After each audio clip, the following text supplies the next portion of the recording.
Toi la lumière qui a vu nos ténèbres, ouvre mes yeux, je veux voir. Grâce et beauté que mon cœur adore, mon âme aspire après toi. Oui, je te célèbre et je me prosterne. Je veux proclamer ta majesté. En toi tout n'est que grâce, tout est admirable. Dieu, tu es si grand et bon pour moi.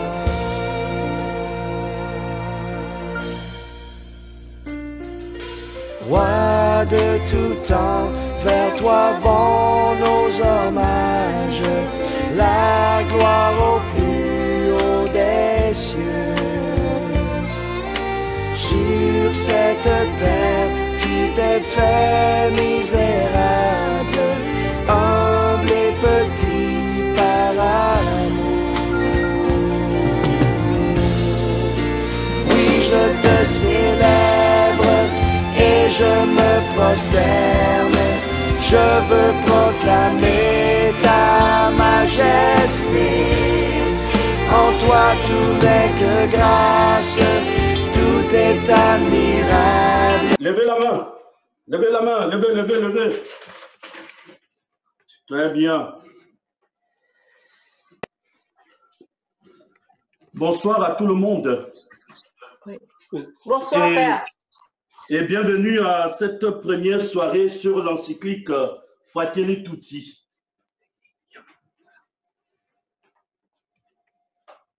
Le jour de la fête de Saint François d'Assise, le pape François avait signé cette lettre encyclique qu'il a intitulée Fratelli Tutti, expression en italien tirée d'un écrit de Saint François qui s'adressait à tous ses frères et sœurs pour leur proposer un mode de vie au goût de l'Évangile.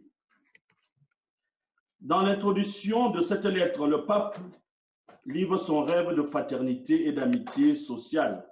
Je cite, « Je livre cette encyclique sociale comme une modeste contribution à la réflexion pour que, face aux manières diverses et actuelles d'éliminer ou d'ignorer les autres, nous soyons capables de réagir par un nouveau rêve de fraternité et d'amitié sociale qui ne se cantonne pas aux mots.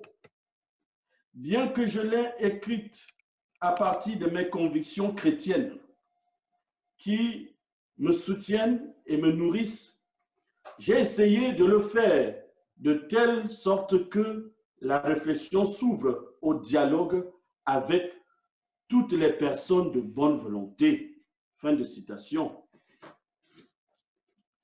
C'est le paragraphe 6, le numéro 6. S'inscrivant donc dans le contexte de la Covid-19, le pape François alerte sur qu'elle a révélé et sur les mauvaises pistes qui s'ouvriraient. Je cite, « La pandémie de la Covid-19 a mis en nu nos fausses certitudes.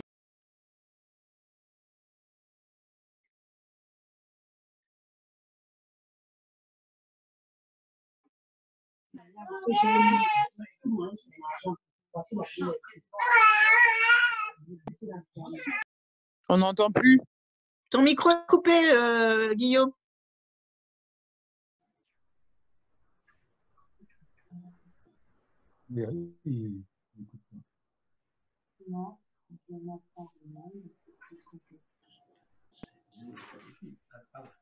Alors je continue en disant, il s'agirait que d'assurer un meilleur fonctionnement de ce que nous faisions auparavant, ou que le seul message est que nous devions améliorer les systèmes et les règles actuelles. Celui-là est dans le déni. C'est le numéro 7. Enfin, par un vœu et un rêve, le pape nous invite à entrer dans une espérance Tout au long de cette lettre, je cite, « Je forme le vœu qu'en cette époque que nous traversons, en reconnaissant la dignité de chaque personne humaine, nous puissions tous ensemble faire renaître un désir universel d'humanité, tous ensemble. Rêvons en tant qu'une seule et même humanité, comme des voyageurs partageant la même chair humaine, comme des enfants de cette même terre qui nous abrite tous, chacun avec la richesse de sa foi ou de ses convictions, chacun avec ses propres voix, tous frères. » Fin de citation. Nous allons nous retrouver sur Zoom une fois par semaine durant ce nouveau confinement pour la lecture et le partage de cette encyclique Fratelli Tutti. Ce 5 novembre, nos interventions sont les pères Bruno et Gaspard pour les chapitres 1 et 2. Vendredi prochain, 13 novembre à 20h sur Zoom, les chapitres 3 et 4 par le père Alexis. Le vendredi 20 novembre, à la même heure, chapitres 5 et 6 par le père Patrick. Et le vendredi 27 sur Zoom, chapitres 7 et 8 par le père Guillaume. Et peut-être assisté du rabbin et de l'imam. Père Bruno et Père Gaspard, à vous la parole dans un premier temps, puis les participants pourront prendre la parole pour un partage ou pour des questions. À vous la parole. Et bonne conférence.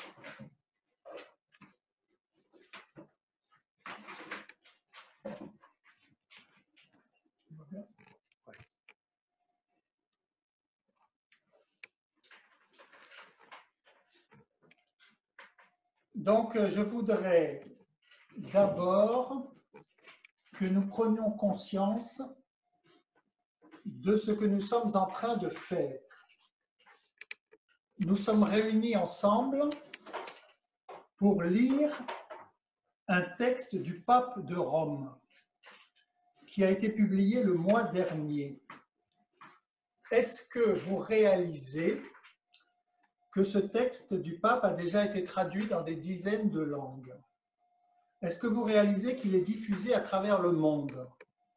Est-ce que vous réalisez que des réunions comme la nôtre ce soir, il y en a sans doute des milliers à travers le monde, en Europe, en Afrique, en Amérique du Nord, en Amérique latine, en Asie, etc.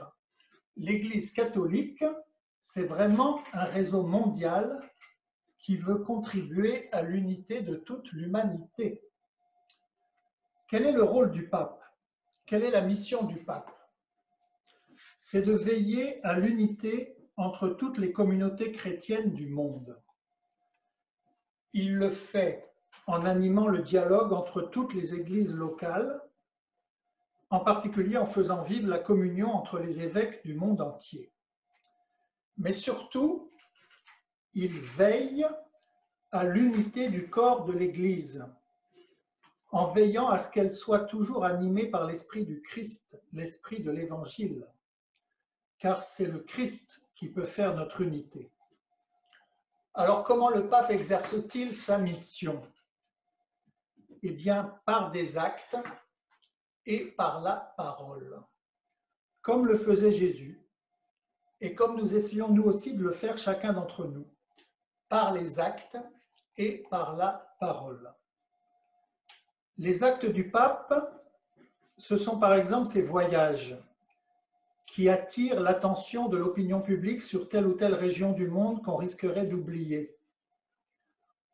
Ou bien alors ces visites qui attirent l'attention sur tel ou tel problème. Tout le monde se souvient du premier voyage du pape à Lampedusa, la petite île au sud de l'Italie où arrivent des centaines de migrants sur des bateaux de fortune. Tout le monde se souvient de sa visite d'avril 2016 au camp de réfugiés de Lesbos, d'où il a ramené dans son avion 12 réfugiés tous musulmans. Le pape exerce sa mission par des actes, mais il l'exerce aussi par son enseignement, ses homélies, ses discours, ses exhortations apostoliques, ses encycliques. Parmi toutes les prises de parole du pape, celles qui ont le plus d'autorité, ce sont les encycliques. Elles sont plus rares.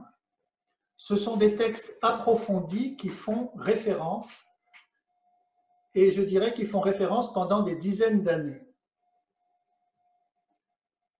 Alors, à Tremblay et Villepinte, nous avons vécu la formation locale à la mission. En décembre 2019, c'est le père Grégoire Catta qui est venu nous parler de la doctrine sociale de l'Église et en particulier de l'encyclique Laudato Si. En octobre dernier, c'est le père Rémy de Mindreville qui est venu nous commenter une exhortation apostolique Amoris Laetitia au sujet des diverses formes de vie familiale. Donc le pape produit beaucoup de textes. Mais parmi les encycliques les plus célèbres dans l'histoire de l'Église, nous pouvons citer celle du pape Léon XIII sur la condition ouvrière et sur les syndicats. C'était en 1891 et ça s'appelait Rerum Novarum. Parmi les encycliques les plus célèbres, nous pouvons citer celle du pape Pie XII qui condamnait les dangers du nazisme, 14 mars 1937, Mit brennender Sorge. Parmi les encycliques les plus célèbres, nous pouvons citer celle du pape Paul VI sur la solidarité avec les pays en voie de développement, 1967, Populorum Progressio.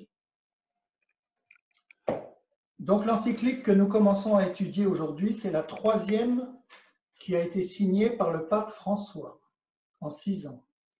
La première, c'était une encyclique qui faisait la transition entre le pape Benoît XVI et le pape François. C'était en juin 2013, c'était Lumen Fidei.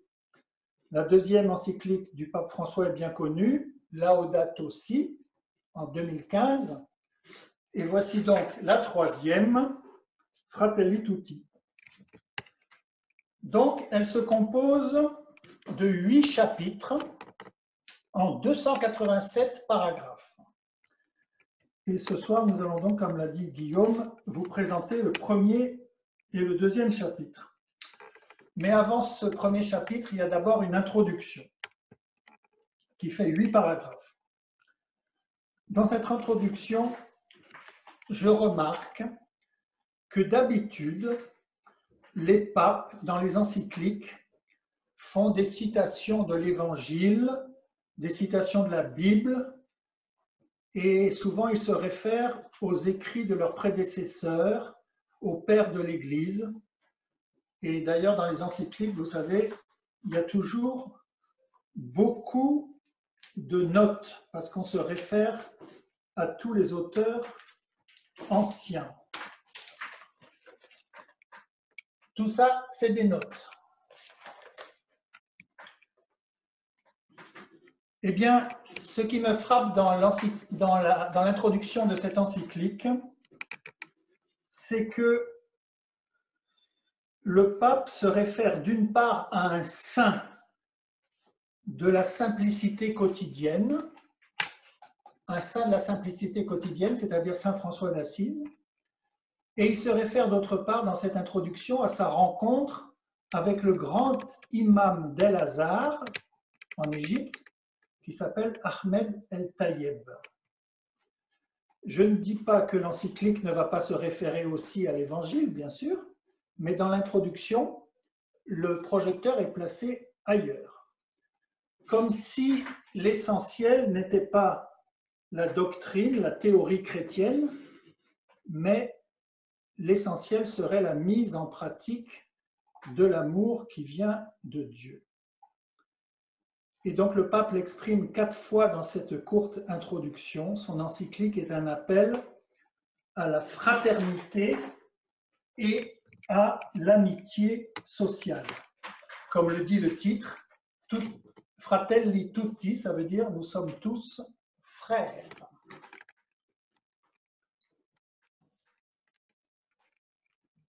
Alors il est 20h27 et j'attaque le premier chapitre. Le titre du premier chapitre paraît bien pessimiste.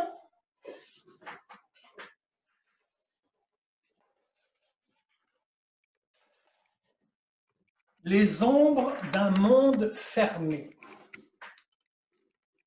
Effectivement, dans ce premier chapitre, le pape François pose un diagnostic très sombre sur la situation actuelle de notre monde et de notre humanité. On n'est plus du tout dans l'ambiance optimiste et positive des années 60. Quand le Concile Vatican II approuvait le document Gaudium et Spes, c'était l'époque où on croyait au progrès, à un avenir meilleur pour l'humanité, grâce au progrès technique, au développement des moyens de communication, à la création de l'ONU, à la décolonisation, à la construction de la communauté européenne, etc. Et l'Église, alors, partageait cette vision optimiste des années 60. Eh bien, dans ce premier chapitre de Fratelli Tutti, au contraire, le diagnostic est très sombre. Avec son partenaire, le grand imam Ahmed El-Tayeb, le pape n'ignore pas les avancées positives qui ont été réalisées dans les domaines de la science, de la technologie, de la médecine, de l'industrie et du bien-être. Mais ces deux personnages soulignent qu'avec ces progrès historiques se vérifie une détérioration de l'éthique.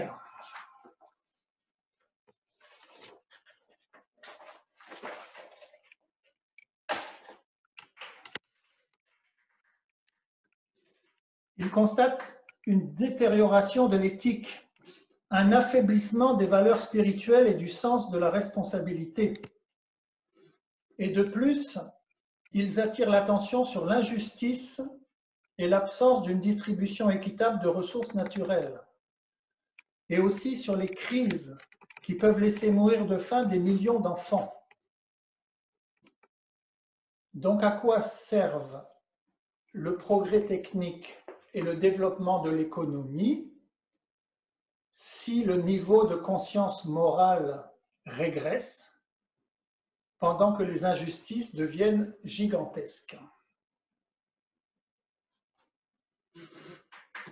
Dans ce chapitre 1, le pape est particulièrement sévère à l'égard des réseaux sociaux. Il nous met en garde contre les pièges et les dangers de la communication numérique. Qui suis-je pour raconter ça, puisque je suis devant une caméra de je ne sais pas quoi, une espèce d'ordinateur avec un espèce de Colombien qui manie la caméra de manière un peu bizarre. Mais bon, les pièges de la communication numérique, le pape n'est pas du tout enthousiaste. Il appelle ça carrément l'illusion de la communication. L'illusion de la communication.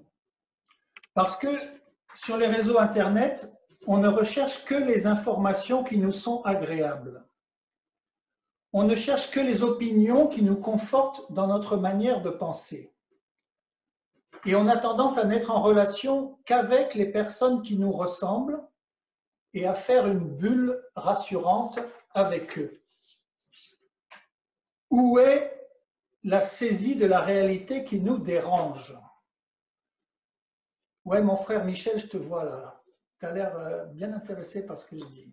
Alors, où est la véritable altérité qui nous fait rencontrer en profondeur des personnes différentes de nous? C'est le paragraphe 43. Et le pape a cette formule extraordinaire: nous nous sommes gavés de connexion et nous avons perdu le goût de la fraternité.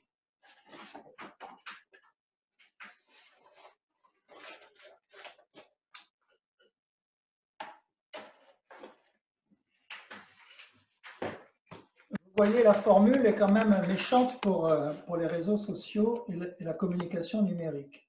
Nous nous sommes gavés de connexions et nous avons perdu le goût de la fraternité. Un autre aspect négatif de notre monde moderne, c'est l'individualisme, qui est favorisé par les réseaux sociaux dont on vient de parler.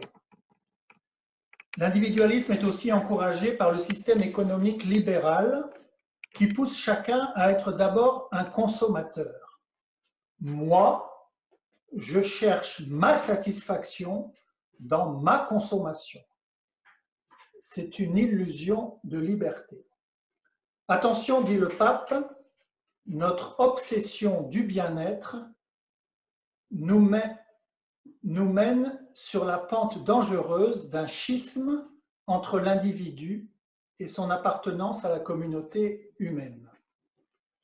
C'est beau le respect de la personne, mais si ça va jusqu'à se désolidariser de la communauté humaine, ne serions-nous pas sur la pente dangereuse d'un schisme entre l'individu et son appartenance à la communauté humaine? Paragraphe 31. Donc nous venons de voir un diagnostic noir sur le risque de la communication numérique. Nous venons d'entendre un diagnostic noir sur la mentalité de consommateur individualiste. Et le troisième diagnostic noir porte sur les mots dénaturés. On a tellement utilisé les grands mots, les grands idéaux pour faire avancer ses propres intérêts masqués que les mots importants en sont dénaturés. C'est grave ce que dit le pape. Les mots importants, on les a tellement manipulés et instrumentalisés qu'ils se sont dénaturés. La démocratie, la liberté, la justice, l'unité de l'humanité. Ces mots ont été tellement instrumentalisés, abîmés, dénaturés. Vraiment, c'est une honte. Et encore un diagnostic tout à fait noir. Le recul du sens de l'histoire, des grands projets mobilisateurs. Avec mes cheveux blancs, que vous voyez peut-être, j'évoquais tout à l'heure les années 60, la décolonisation, l'émancipation des nations nouvelles, les étapes de construction de l'Europe. Eh bien aujourd'hui, la mondialisation économique, la globalisation, c'est le plus souvent la loi du plus fort. Et le pape nous dit, le système favorise l'arrogance du plus fort. Où est le sens du bien commun? Comment construire des projets pour tous? Et on va en rajouter dans cette vision noire de notre monde globalisé. Et le pape reprend ces expressions favorites que nous lisons souvent dans le journal, qui sont répétées dans de nombreux discours. Il y a tellement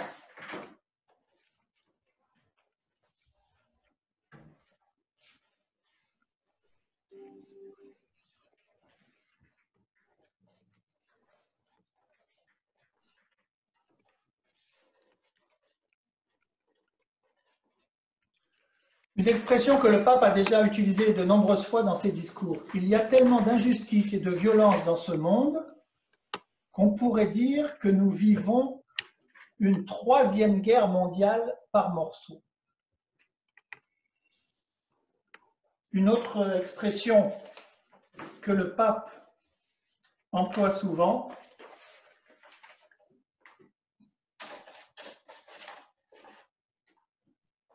c'est quand il nous alerte sur les zones misérables des périphéries marginalisées et qui nous invite à ne pas nous laisser enfermer dans nos murs de protection, dans nos barrières d'autoprotection.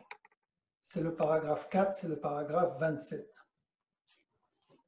Et puis enfin, une autre expression que le pape a inventée et qui reprend souvent, l'agressivité du monde économique conduit à privilégier ceux qui sont rentables, ceux qui ont tous les droits, et par ailleurs à rejeter ceux qui traînent, ceux qui ralentissent. C'est la culture du déchet, dont sont victimes en particulier les personnes âgées. Paragraphe 19. Alors, je pense que mon temps de parole est terminé et je remercie mes frères lazaristes de Villepinte de m'avoir laissé le mauvais rôle, c'est-à-dire celui de décrire les noirceurs de notre monde. Et on leur laisse le beau rôle, les chapitres suivants qui sont plus toniques, dans lesquels le pape nous invite à l'espérance et à l'action. Mais je me permets quand même de terminer par une demi-minute de publicité. Vous savez que dans notre unité pastorale de Tremblay-Villepinte, le samedi 20 mars, nous organisons un événement Bouge ta planète avec le CCFD et nous serons donc nombreux, je le suppose, à nous mobiliser pour la solidarité entre les peuples, pour la connaissance des cultures des autres et pour un geste avec le Comité catholique contre la faim et pour le développement. Voilà, Gaspard, à toi, je te passe la parole.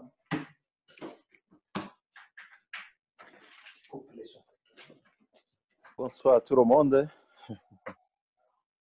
Et je remercie beaucoup Ropé Bruno pour cet exposé magistral qu'il vient de nous faire.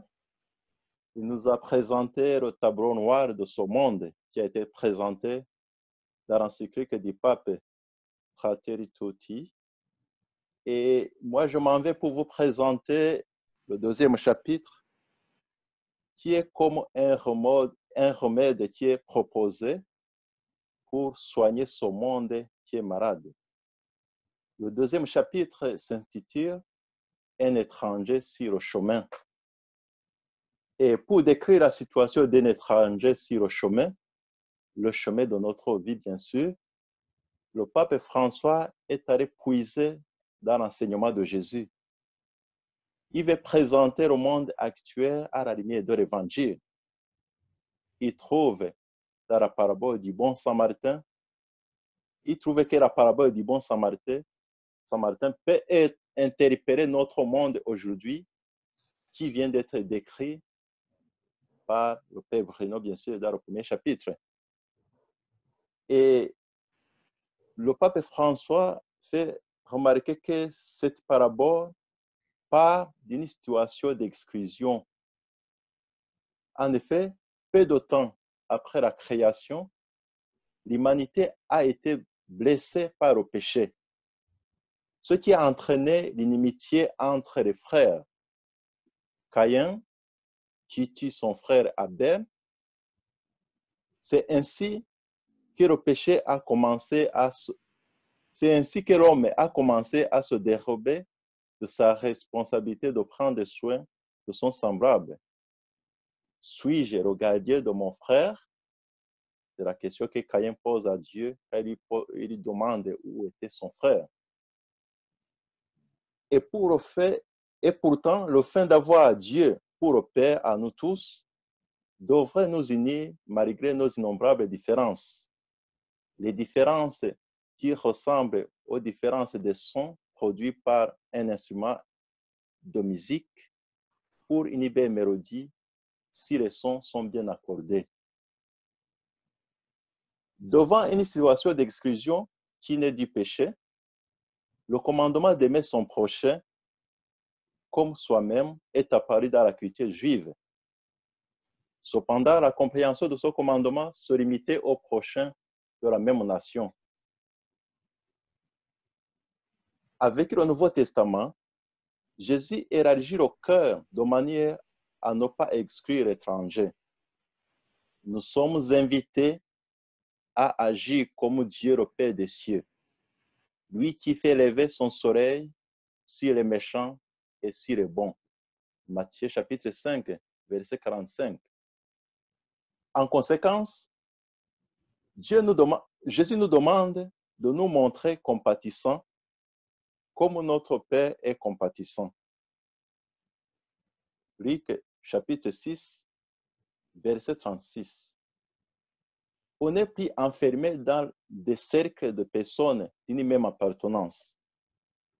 Jésus et ses disciples, après lui, vont exhorter à avoir des communautés ouvertes aux étrangers. Mais il y aura une attention particulière à des personnes blessées et abandonnées. Face à une personne blessée et abandonnée, partant de la parabole du bon samaritain, le pape François fait remarquer que devant la personne blessée et abandonnée sur notre chemin, il y a plusieurs attitudes à adopter. On peut carrément manquer de la compassion. On peut fuir en évitant de s'arrêter parce qu'on se dit qu'on n'a pas le temps à perdre pour assister au blessé ou du moins pour lui chercher de l'aide. On cherche à éviter des problèmes. On peut s'arrêter et faire le don de la proximité. On peut prendre soin de la personne blessée et abandonnée sans rien attendre en retour. Ces attitudes sont caractéristiques pour les différents personnages de la parabole. Et chacun de nous doit se poser la question de savoir à quel personnage il s'identifie. Le pape François attire notre attention sur la tentation qui nous guette de nous désintéresser des autres et surtout des plus faibles. Il va jusqu'à dire que, je le cite, « Nous avons progressé dans plusieurs plans, mais nous sommes analphabètes en ce qui concerne l'accompagnement, l'assistance et le soutien aux plus fragiles et aux plus faibles de nos sociétés développées. » Fin de citation. C'est le paragraphe 64. Le pape François dénonce une société où la grande préoccupation de ses propres besoins fait que la souffrance des autres nous perturbe. Pour le pape, je le cite, ce sont les symptômes d'une société qui est malade parce qu'elle cherche à se construire en tournant le dos à la souffrance. Paragraphe 65. Nous pouvons trouver un remède de notre société dans l'agir du bon samaritain. Ces gestes sont un appel à rechercher le bien commun et à bâtir des liens sociaux pour le bien de tous. Par ces gestes, le bon samaritain a montré que notre existence à tous est profondément liée à celle des autres. Et le pape dit, fait remarquer que la vie n'est pas un temps qui s'écoule, mais un temps de rencontre. Paragraphe 66. Ce que le pape propose, c'est bâtir une société où les hommes et les femmes ont un regard attentif sur la fragilité des autres, en fait de relever ceux qui sont à terre et de les réhabiliter. Une société qui se soucie du bien commun. C'est enfin une société où l'indifférence n'a pas sa place. En effet, selon le pape François, vivre dans une société où quelques personnes sont à marge de la vie devrait nous indigner au point de nous faire perdre la sérénité. C'est le paragraphe 68. Et le pape François remarque que l'histoire de la parabole, c'est une histoire d'hier, mais aussi d'aujourd'hui, une histoire qui se répète. Nous ne devons pas penser que l'histoire racontée dans la parabole est une histoire du temps de Jésus seulement. Non. C'est une histoire actuelle et se répète à toutes les époques. Même aujourd'hui, il y a des personnes blessées gisant sur nos chemins. Devant cette situation, nous n'avons que deux choix entre deux catégories de personnes. Celles qui prennent en charge la douleur et celles qui passent outre. C'est l'heure de la vérité. La situation actuelle des conflits dans le monde, de la surexploitation des ressources naturelles, fait qu'il y ait plusieurs personnes tombées au bord de la route. C'est donc l'heure de l'action. Les brigands ont commis leurs méfaits. Maintenant, il faut agir pour prendre soin des blessés. N'allons pas nous vanter en disant que nous sommes chrétiens et que nous croyons en Dieu. Le prêtre et le lévite qui passent outre pour continuer les chemins sont des hommes religieux. La qualité de notre foi dépendra de notre capacité à prendre en charge ceux et celles qui sont blessés et abandonnés.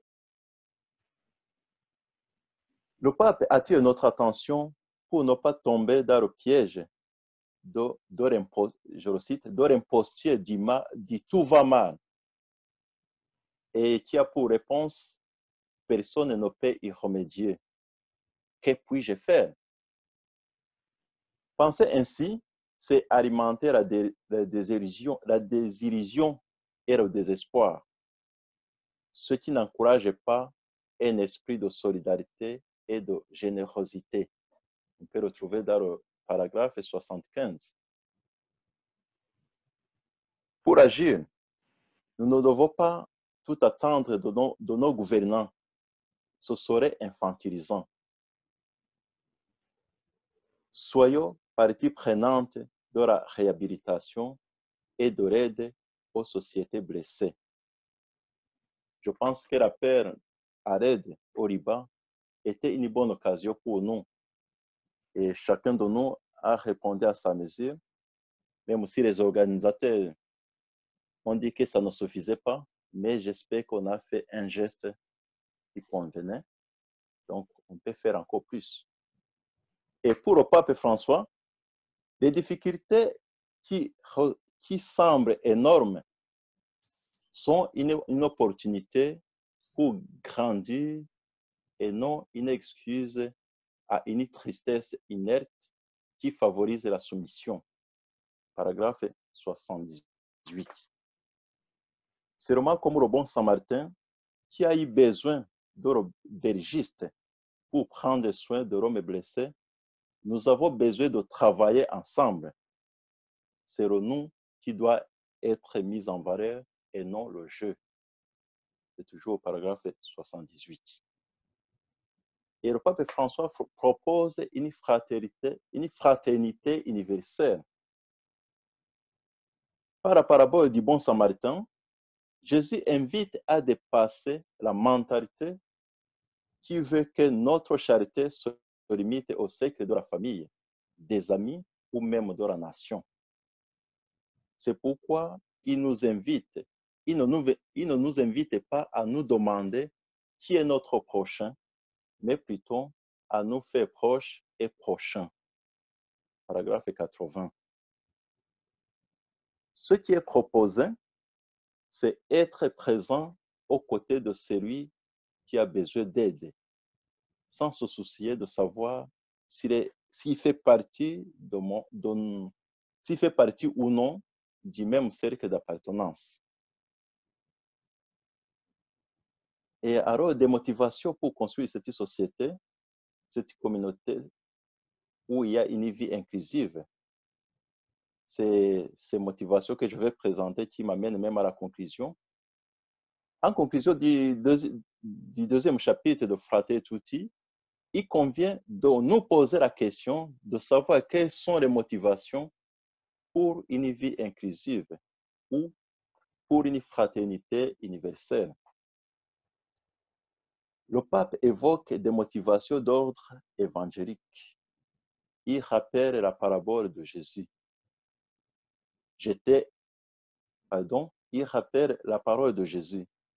J'étais un étranger et vous m'avez accueilli.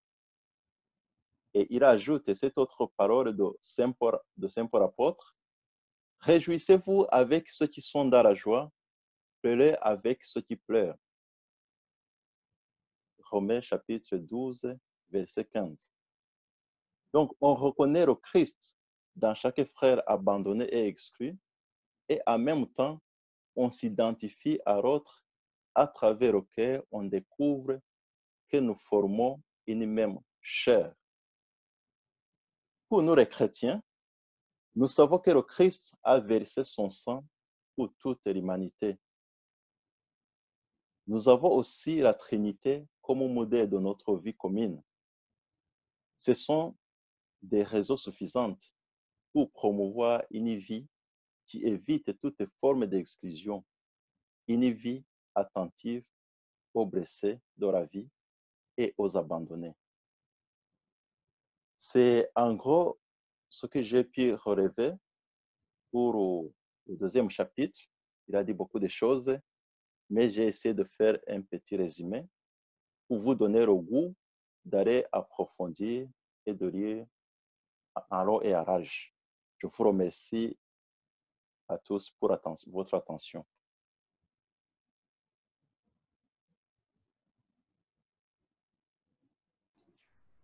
Merci au Père Gaspard, au Père Bruno, pour ces brillantes présentations. Le deuxième temps de notre soirée, c'est vos partages, c'est vos questions. Monique, tu coupes, tu actives. Oui, Marie-Paul. Marie-Paul, vous avez la parole. Vous activez votre micro.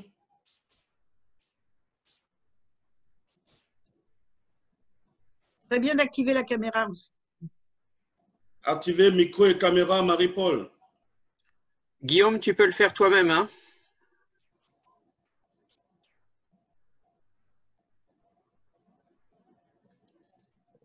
Je n'ai pas de questions et je voulais simplement déjà remercier des deux interventions. Donc, je n'ai pas encore de questions. D'accord. Merci. Une autre personne, vous soulevez seulement la main, vous faites signe et on vous donne la parole.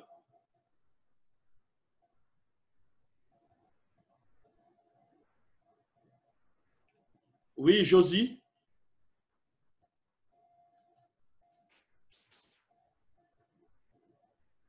Oui, Josie. Oui, alors moi, ce que je voulais dire par rapport à tout cet échange, quand on dit changer, j'ai relevé changer notre regard sur ceux qui sont à terre. Donc, par rapport à tous les faits, les événements qui sont passés au niveau de l'actualité, cette lettre me fait rebondir par rapport à déjà ce qui s'est passé par rapport aux profs. Et je me dis, changer notre regard par rapport à le message qui est véhiculé par rapport à... ça nous permet de réfléchir aussi à ce qui se passe, à la façon que nous communiquons avec notre prochain. Est-ce que ça ne peut pas blesser?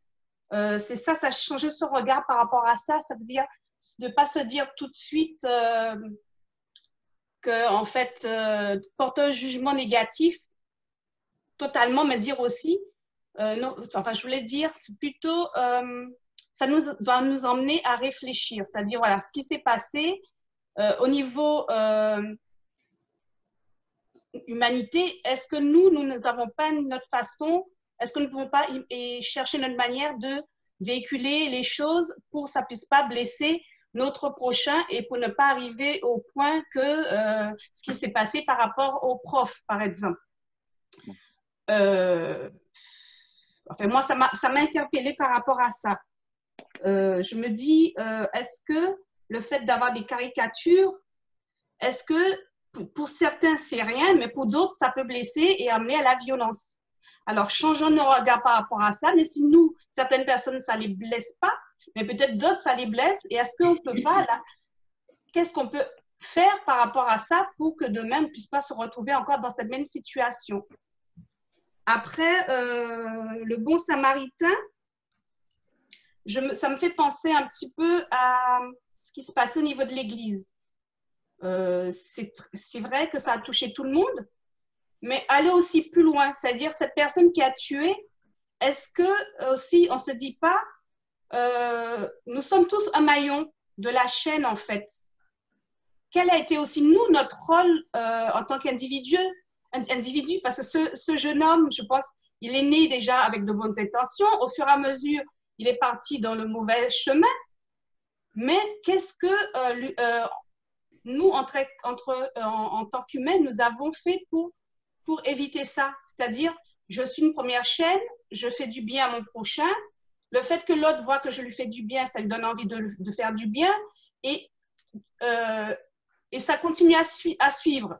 Et je me dis déjà, nous, déjà, chez nous, nous, à notre niveau, on peut déjà changer notre façon de faire les choses, notre regard, et pour pouvoir distribuer l'amour et pour que ça puisse se diffuser.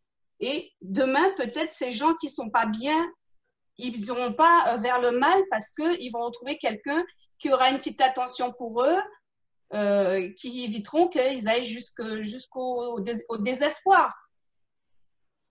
Voilà, moi, ce que je disais au niveau du bon samaritain, c'est que je me dis, il ne faut pas qu'on condamne ceux qui font du mal, c'est chercher à savoir pourquoi la personne est arrivée jusque-là. En tant qu'amour, est-ce qu'il a trouvé sur son chemin de l'amour, de l'affection, de l'attention, de l'aide? Il y a tout ça. Merci. Merci, Josie. Quelqu'un veut prendre la parole? Bon, peut-être je peux dire quelque chose. Oui. C'est des questions-réponses, j'espère. Oui. Bon, merci Josie pour la remarque qui serait faite de l'actualité. Donc, je vais essayer de dire quelque chose, mais Bruno aussi va me compléter. Et en fait, quand on regarde ce que le pape dit dans l'encyclique, surtout sur le bon samaritain, qui exhorte à intégrer l'étranger ou avoir un regard positif un regard qui sauve sur l'étranger. Et quand on voit ce qui se passe dans l'actualité, on peut dire que ce que le pape dit, c'est utopique.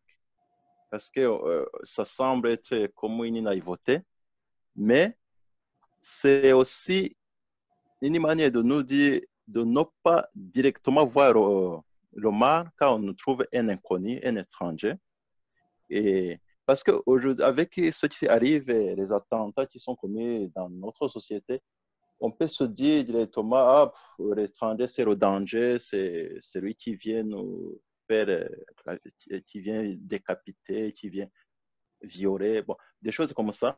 Mais c'est une personne ou deux personnes, trois personnes, mais combien qui sont là des étrangers, ou même si on entre dans les cercles, combien ils sont là dans cette société qui sont animés de bonnes intentions, qui veulent vivre, qui veulent construire un vivre ensemble et qui convient à la République. C'est donc changer le regard, c'est d'essayer de voir le positif d'abord dans la personne. Et parce que, comme tu as bien dit, on ne se pose pas de questions de savoir comment la personne est arrivée à commettre ces actes. Et c'est exactement ça. Et pourquoi ne pas chercher qu'est-ce qui pousse la personne à commettre ces actes? Où sont les racines de cette violence? Peut-être on peut essayer de réfléchir comme ça, bien sûr, tout en se protégeant, ça c'est normal, et en condamnant ces actes. Et quant à ce que tu as dit, Josie, concernant les caricatures, moi j'ai aimé beaucoup la réflexion de l'évêque d'Avignon, bon, le nom m'échappe, mais qui disait que normalement notre liberté d'expression devrait s'arrêter où on blesse le frère. Parce que si on blesse le frère, on ne respecte plus notre devise de la fraternité, et qui est parmi les trois devises: fraternité, liberté, égalité. Donc, si on voulait se le faire aussi, on n'est plus dans la fraternité. Donc, notre droit d'expression aussi devrait s'arrêter quelque part. Pas ce qu'on est en train de nous présenter, on dit que le droit d'expression, on peut dire n'importe quoi, n'importe à tout moment. Non. Donc, changer de regard, mais aussi avoir une liberté d'expression qui respecte la liberté des autres aussi, parce que qui respecte la fraternité.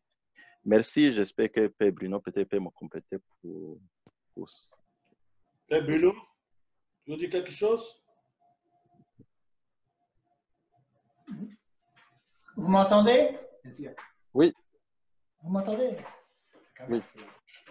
Et la question qui était posée, c'était par rapport aux actes terroristes des semaines dernières. Et je crois que le pape nous parle de la domination de certaines cultures sur les autres, et en particulier de la culture occidentale qui se croit supérieure à toutes les autres. Et malheureusement, il y a des personnes des autres cultures qui ont pris l'habitude de croire que la culture occidentale était supérieure et qui donc lâchent leur propre culture. C'est au paragraphe 38. Déracinement de la culture d'origine. Et donc, moi, je pense que une des causes de ces attentats, c'est des personnes qui ne supportent pas, en quelque sorte, l'arrogance de la culture occidentale. Et le pape a cette expression. Le système est organisé pour favoriser l'arrogance du plus fort. Alors évidemment, quand vous êtes né en Tunisie dans une famille pauvre et que vous n'avez aucun avenir, que vous voyez à la télé les riches qui étalent leur puissance, leur pouvoir et leur mode de consommation, ça crée du ressentiment. Et le pape nous alerte là-dessus. Il nous dit que ça fait partie des périphéries marginalisées. Si on marginalise certaines personnes, eh bien, ça provoque évidemment du ressentiment et de la violence. Je ne pense pas que ça soit une question religieuse, mais beaucoup plus une question d'inégalité de pouvoir et de niveau de vie et de mode de vie. Voilà, je pense qu'il faut réfléchir à l'arrogance du monde occidental. Si quelqu'un veut réagir, qu'il le fasse. Oui. Bonsoir. Vous m'entendez? Oui. Oui, Laurent? Oui, bonsoir à tout le monde. Nous venons d'écouter le premier et le deuxième chapitre de Fratelli Tutti du pape. Vous savez, l'Église du Christ, c'est une église de compassion. Oui. Et une église qui doit toujours partager. Et quand on assiste, on écoute le pape, surtout dans ses encycliques ou bien dans ses audiences, il ne sait jamais de parler de l'amour. Et c'est ce que l'Évangile nous dit tout au long. Quand vous prenez l'Évangile, c'est toujours l'amour, aimer. Un jour, il a terminé, il a dit, n'ayez pas peur d'aimer. Alors, il a dit à tout le monde, Seigneur, apprends-moi à aimer comme tu nous as aimés. Il a dit à tout le monde de répéter. Il faut que ça soit notre prière, notre bréviaire. Mais tout ce que vous voyez dans ce monde-là, c'est l'amour. Il nous manque de l'amour. Et nous, chrétiens, qu'est-ce que nous faisons quand on entend ça? Ce message du Christ, l'évangile qu'on nous donne. Et Saint Paul a dit, malheur à moi si je n'annonce pas l'évangile. Donc, nous devons aimer. Le pape, il parle toujours des migrants, il parle des pauvres. Oui, comme le père Bruno vient de le dire, c'est vrai. Nous sommes tous des frères du Christ. pas de différence. Et le pape émérite Benoît XVI disait que nos différences ne doivent pas nous séparer de, enfin, notre différence doit être toujours, ne doit pas nous, l'amour véritable plutôt, excusez-moi, l'amour véritable ne doit pas effacer nos différences. Au contraire, il doit la réunir. C'est ça. Merci. Donc, ouais, voilà. Merci, Laurent. Bien. Quelqu'un d'autre voudrait prendre la parole? Oui, moi je veux bien. Oui. Vas-y, Sylvette. Merci. Donc, par rapport à la première intervention, première question en fait, je percevais combien c'était important le témoignage personnel, mais ce n'est pas un témoignage, c'est une vie. Et notre vie chrétienne doit effectivement poser des actes concrets au quotidien. Donc moi, je crois beaucoup que la réponse aux questions, c'est notre attitude à nous. Et je citais dans le chat par écrit, dans Laudato Si, le pape répète tout au long de l'encyclique Laudato Si, tout est lié. Et en fait, mon action, mon comportement a des incidences sur les autres autour de moi. Et donc, moins en parole, mais plus en acte, aimons et soyons attentifs à l'autre qui est mon voisin, simplement déjà mon voisin. Et c'est toujours une interpellation. Et je rejoins le père Bruno par rapport au fait que je pourrais dire notre action dans les autres pays avec la colonisation a détruit beaucoup de choses et ça c'est un grand malheur. Voilà. Merci. Merci. Monique, tu avais le doigt levé.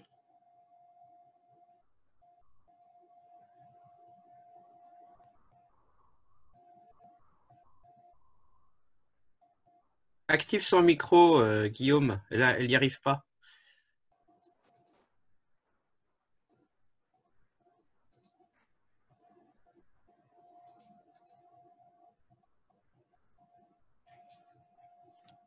Oui.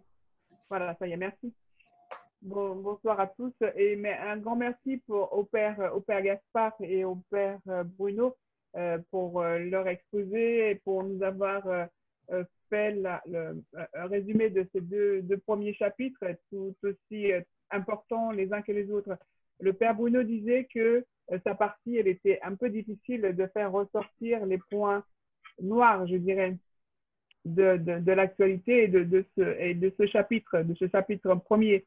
Mais je dirais que tout ce qui est possible d'utiliser, je vais dire, en positif peut l'être aussi en négatif. Je dirais que toute l'évolution technologique, elle n'est pas 100% mauvaise, puisque maintenant, là, on est en train de l'utiliser pour le bien. Mais ça concerne aussi toutes les personnes qui ne voudraient pas que ce bien existe et qui préféreraient l'utiliser pour des moyens néfastes, pour faire croire que le mal est tellement important dans notre pays qu'elles nous font casser aussi dans notre pays ou dans le monde tout simplement pour faire casser la confiance en tout ce qui peut se poursuivre de bien autour de nous. Si on prend quelques petits exemples d'évolution technologique, si on regarde l'évolution avec les 3D, par exemple, le 3D a servi à quelques bandits à reproduire des pièces pour construire des armes, tandis que le 3D a été aussi bénéfique là pour reproduire des pièces qui nous a permis d'avoir une aide contre l'évolution de la maladie du Covid, puisqu'on a pu construire des pièces pour protéger des masques et autres. Et donc, c'était quand même des choses utiles. Mais il y a toujours une minorité qui détruisent cette image positive et qui fait penser que le monde va mal au point qu'on ne montre jamais à la télévision, on ne montre quasiment jamais, ou sinon ça n'intéresse pas beaucoup les personnes de voir le bien qui se fait autour et qui s'attache toujours à la minorité qui présente que le mauvais, le mal est là bien présent. C'est ça que je voulais dire par rapport au témoignage du père Bruno. Merci. Merci. Il y a le côté sombre et le côté lumineux de la science. Voilà. Je peux prendre la parole. André?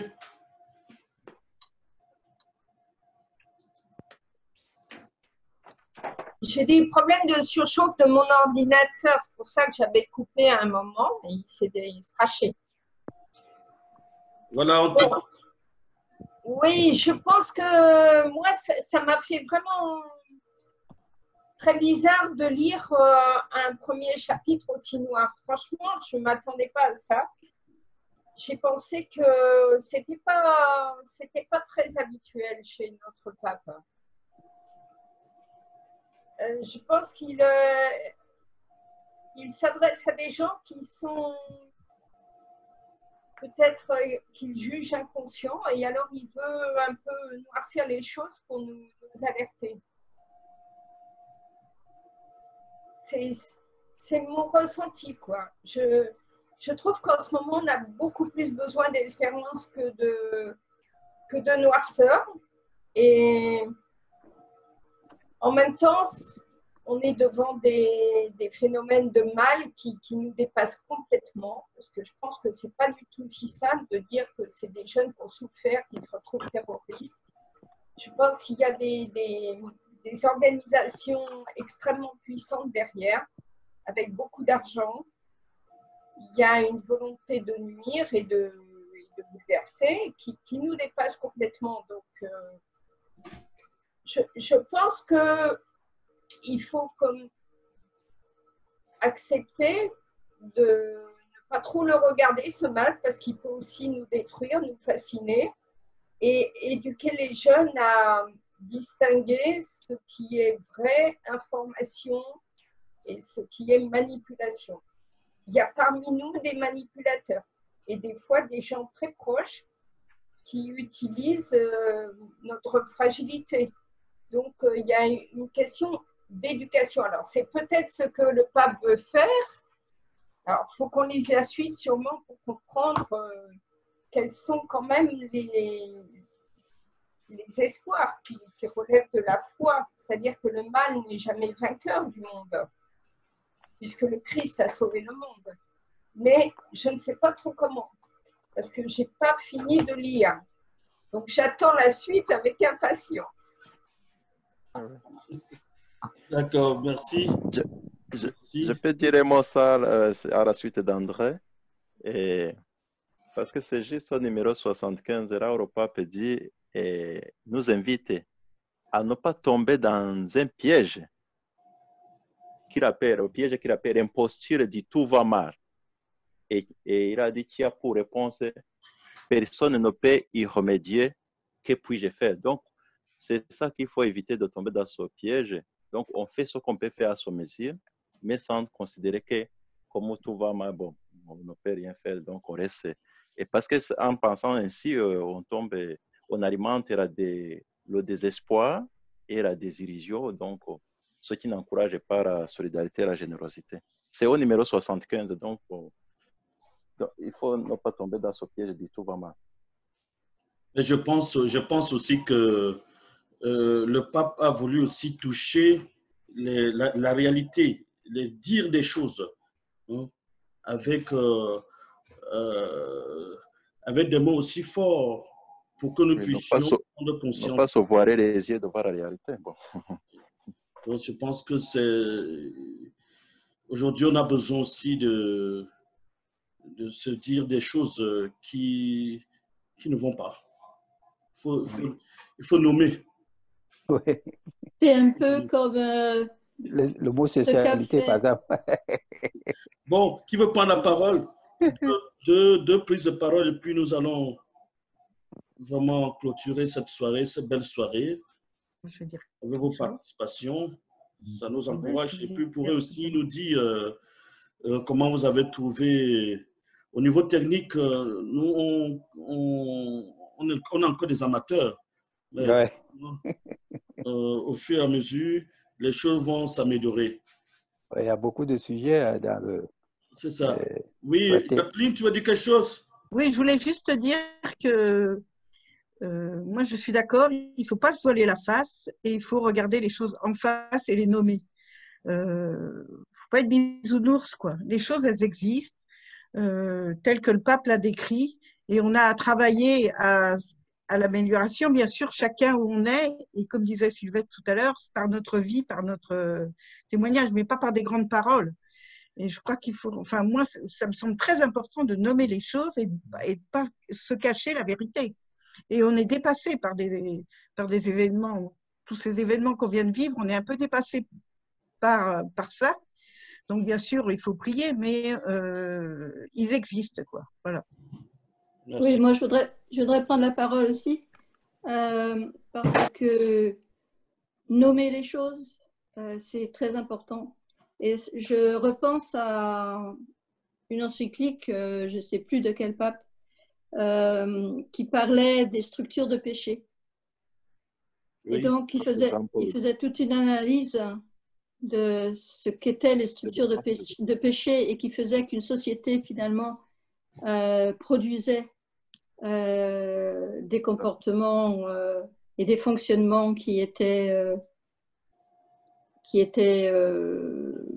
pas bons. Et donc, regarder en face les choses, les nommer, analyser, c'est très important.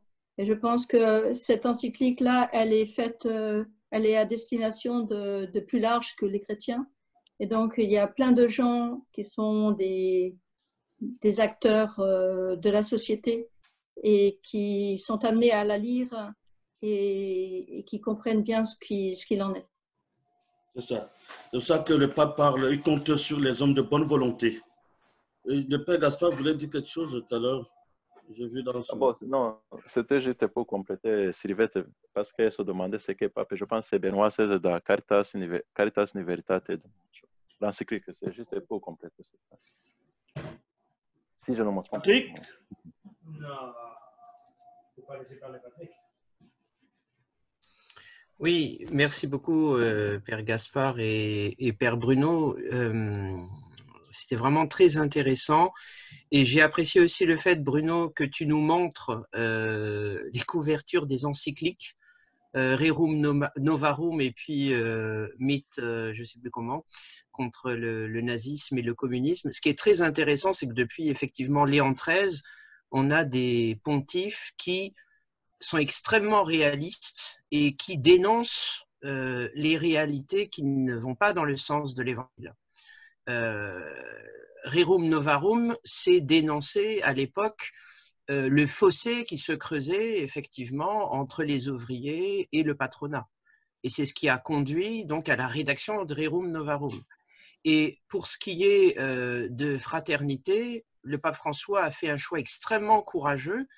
Et là où nous pouvons être optimistes, c'est que effectivement, il commence par dénoncer ce qui ne va pas pour tendre vers l'espérance.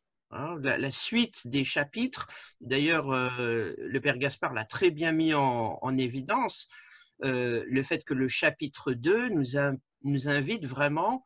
C'est toi, Gaspard, qui disais être inclusif, n'est-ce pas? Alors, Oui, bon, oui. moi, une question que j'aimerais te poser, attends, je vais juste terminer, mais qu'est-ce que tu entends, qu'est-ce que tu vois, qu'est-ce que tu proposes comme piste quand tu dis soyons inclusifs? Et la dernière chose que je voulais dire, c'est que je trouve extrêmement intéressant aussi au niveau de la liturgie. Et puis, donc, il y a Jacqueline, Jean-Pierre qui pourront nous en parler, hein, mais pour ceux qui se préparent au baptême, il y a le rejet d'abord du péché, le rejet du mal, hein, pour tendre vers ce à quoi on adhère. Je rejette le péché, je rejette le mal, et c'est important, comme le disait Sylvette, de nommer les choses qui ne vont pas pour tendre donc vers ce qui est bien, ce qui est beau et ce qui est vrai. Voilà. Donc Gaspard, simplement une question, c'est Alors, en fait, j'ai deux questions. Une à Gaspard et une à Bruno. Donc, à Gaspard, quelle piste pour être plus inclusif? Et Père Bruno, est-ce que le pape François, finalement, se situe dans la continuité de Léon XIII pour toi? Merci.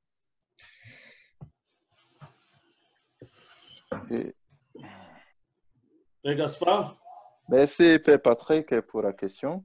Et désigner les pistes pour être inclusive. Inclusive d'abord, c'est-à-dire que, bien sûr, on ne peut pas que c'est le contraire de l'exclusion. Ne pas exclure les gens et les inclure dans la communauté. Et il y a des petites choses qui se font. Bon, c'est juste, ça ressemble à des formalités qu'on fait à la messe et à l'église. Là. Quand, après la messe, chaque fois, on demande des personnes qui arrivent sur la paroisse. Ce n'est pas seulement question de curiosité pour savoir et pour voir le visage de cette personne, mais on ajoute qu'on aimerait bien l'intégrer dans la communauté pour l'impliquer dans les missions de notre paroisse. Donc, ça, c'est un petit exemple, mais on peut aussi regarder dans toute notre vie, notre vie, que ce soit des personnes qu'on rencontre selon nos différentes activités pastorales, mais comment ne pas... c'est ça, il faut avoir un regard sur des personnes qui sont isolées pour que ces personnes ne soient pas reléguées à la marge de la société, mais pour qu'on puisse les suivre. Donc, ce sont des pistes, avoir un regard attentif à toutes ces personnes qui ont besoin de nous. C'est-à-dire on les intègre. C'est-à-dire on construit une communauté, une vie inclusive. Une vie inclusive. C'est ça que je voulais dire. C'est juste un appel à être attentif à toutes ces personnes qui paraissent être à marge de la société ou qui sont dans les périphéries, comme le pape aime le dire. Père Bruno?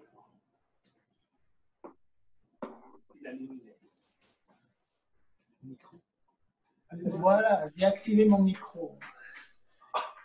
Alors, la question, est-ce qu'il y a une continuité entre l'encyclique Rerum Novarum du pape Léon XIII en 1891 et les propos du pape François? Moi, je dirais que Rerum Novarum, c'était une encyclique sur la misère des ouvriers suite à la révolution industrielle en Europe et en Amérique du Nord.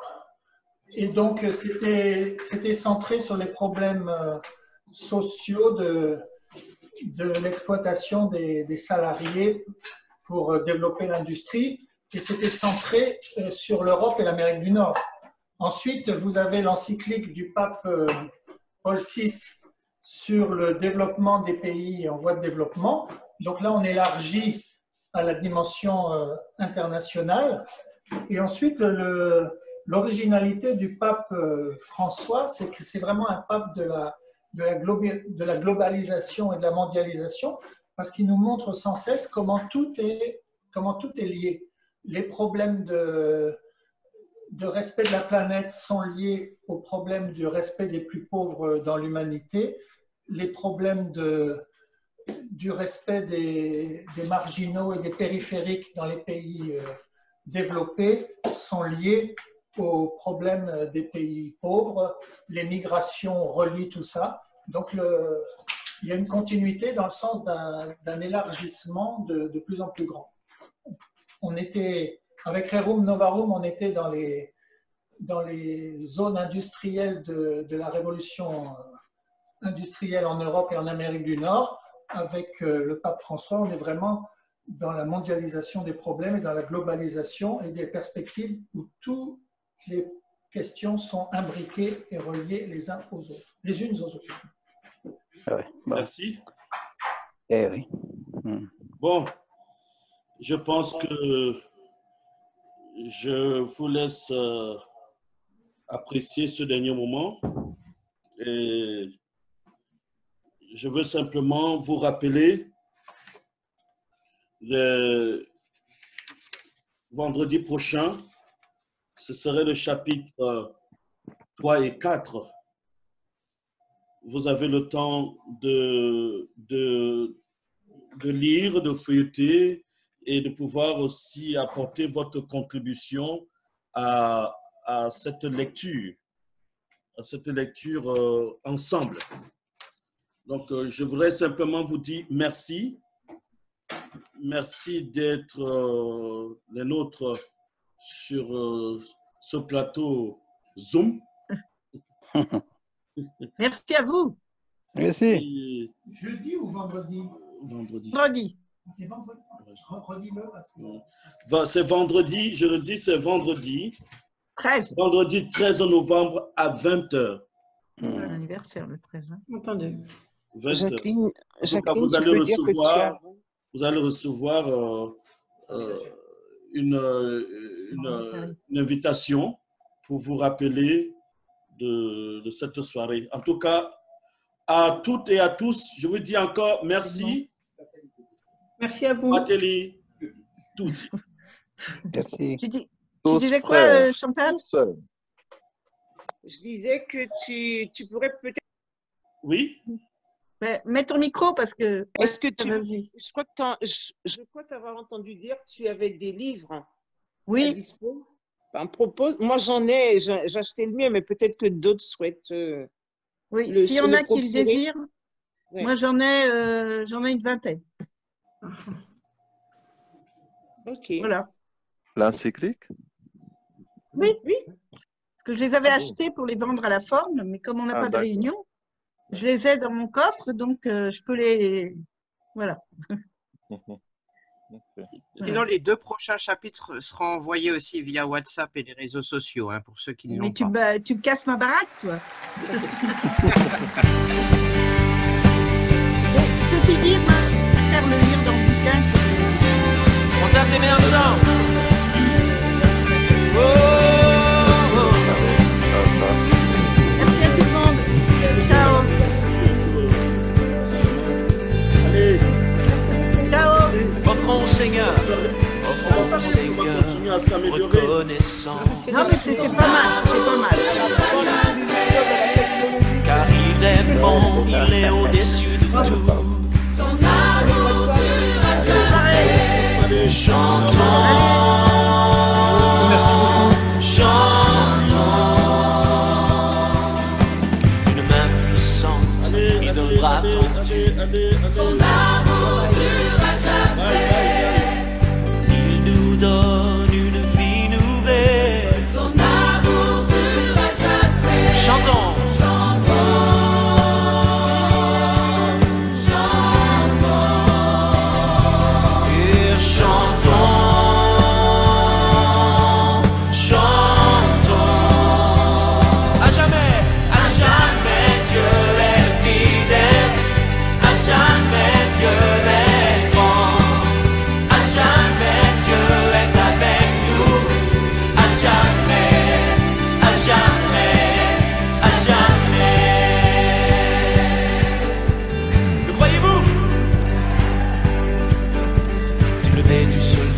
Jusqu'à son couchant. Son amour durera jamais. Oui, par la grâce de Dieu, nous persévérons.